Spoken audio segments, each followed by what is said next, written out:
Good morning, dear students. Dear students, we have studied history 6th chapter, towns, traders and craft persons.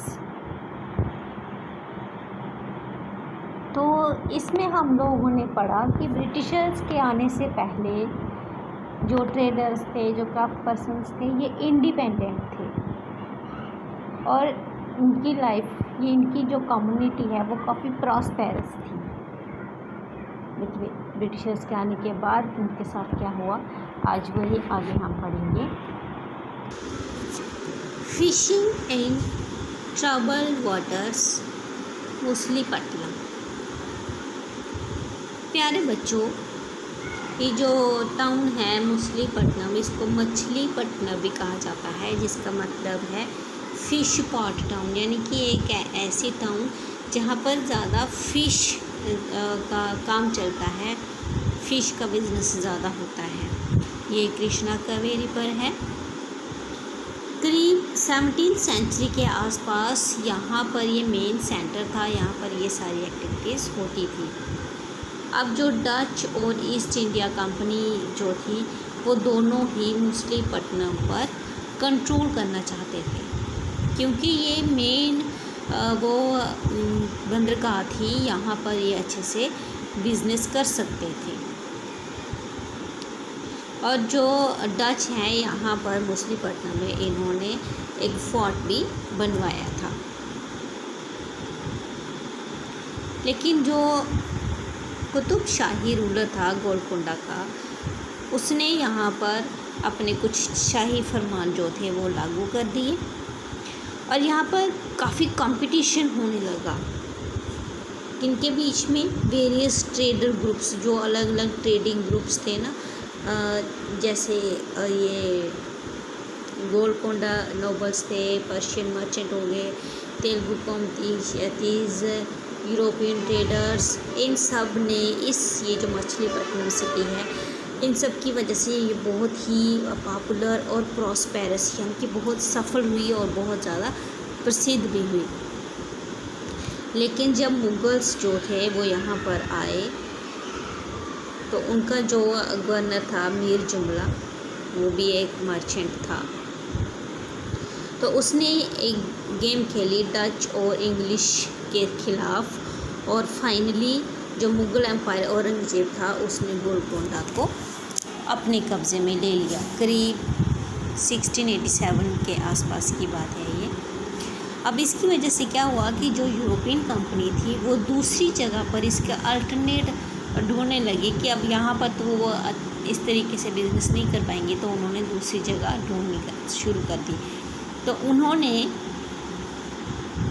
Bombay, Calcutta और मद्रास, ये 3 प्रेसिडेंसीज़ बनाई थी, जैसे कि हमने पिछले चैप्टर में भी पढ़ा। ये मेन 3 प्रेसिडेंसीज़ थी। तो इन्होंने यहाँ पर अपना बिज़नेस शुरू कर दिया, यहाँ पर जो भी ट्रेड था, जो भी काम था, शुरू कर दिया। तो जो मछलीपट्टनम है, धीरे धीरे वहाँ पर जो मर्चेंट है उन्होंने जाना बंद कर दिया, और जो उसकी प्रॉस्पेरिटी थी वो 18th सेंचुरी के आसपास धीरे धीरे ख़त्म हो गई। New towns and traders. New towns and traders, अब कुछ नई टाउन्स आए, नए ट्रेड आए। करीब 16th-17th सेंचुरी के आसपास जो ब्रिटिशर्स हैं, ये नए मसाले, जो नए टेक्सटाइल्स हैं, उनकी खोज में निकल पड़े। इन्होंने यूरोप और वेस्ट एशिया में, क्योंकि ये काफ़ी पॉपुलर थे। अब डच और जो फ्रेंचाइज मर्चेंट्स थे, तो ये अपना जो कमर्शियल एक्टिविटीज़ थी, ये और ज़्यादा एक्सपेंड करना चाहते थे। बट जो इंडियन ट्रेडर्स थे, जैसे मुल्ला अब्दुल जाफ़र है, वीर जी वोरा है, इन्होंने बहुत ज़्यादा तादाद में अपने शिप्स खरीदे और इनके साथ अच्छी कम्पीट किया, उनको अच्छी टक्कर दी। यूरोपियन कंपनीज़ जो हैं, उन्होंने अपनी नेवल पावर को यूज़ किया और जो सी ट्रेड है वहाँ पर अपना जो कब्ज़ा है, अपना कंट्रोल कर लिया। और जो इंडियन ट्रेडर्स थे, उनको वो फोर्स करने लगे कि वो उनके लिए एज एजेंट के रूप में काम करें। तो इस तरीके से ये जो सब कॉन्टिनेंट है, यहाँ पर कमर्शियल और पॉलिटिकल पावर्स के तौर पर ये ब्रिटिशर्स जो थे ये काफ़ी सक्सेसफुल रहे। ठीक है। अब इसका रिज़ल्ट क्या निकला कि अब आगे धीरे धीरे जो इंडिपेंडेंट स्पिनर्स थे, वीवर्स थे, क्राफ्ट पर्सन्स जो थे, तो इनकी डिमांड कम होने लगी क्योंकि यूरोप की बनी हुई चीज़ें यहाँ पर आने लगी। अब उनकी बनी हुई चीज़ें यहाँ के बाज़ार में बिकने लगी, तो जो इंडिया के इंडिपेंडेंट जो क्राफ्ट पर्सन थे, तो इनकी इंडिपेंडेंस धीरे धीरे ख़त्म हो गई क्योंकि ब्रिटिशर्स यहाँ से सस्ता माल ले जाते, वहाँ से वो सेम कॉपी प्रिंट करके, सेम डिज़ाइन प्रिंट करके तो यहाँ पर बेचते थे, तो उस चीज़ की ज़्यादा डिमांड थी। तो ये जो हाथों से बनाई हुई चीज़ें थी ये धीरे धीरे कम होने लगी। 18th सेंचुरी के आसपास जो बॉम्बे, कलकत्ता और जो मद्रास है ये नई सिटीज़ के रूप में उभर कर सामने आई।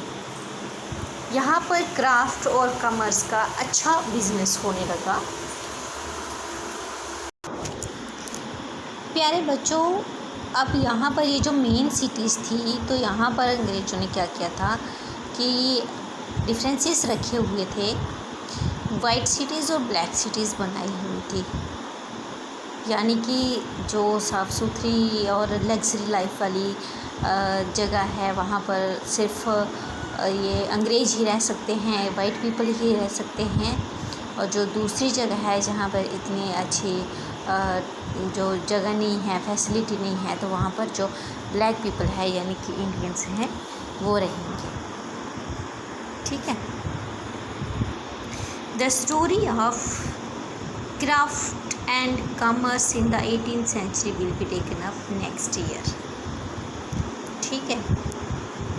प्यारे बच्चों, हमें ये भी पता होना चाहिए कि जो वास्को डी गामा है ये पहले वो पुर्तगाल के रहने वाले थे जिन्होंने सी रूट डिस्कवर किया था इंडिया में आने के लिए, क्योंकि वो यहाँ आने के बहुत ज़्यादा इच्छुक थे इस कॉन्टिनेंट पर, क्योंकि यहाँ पर बहुत अच्छे अच्छे मसाले मिलते थे। तो जो वास्को डी गामा है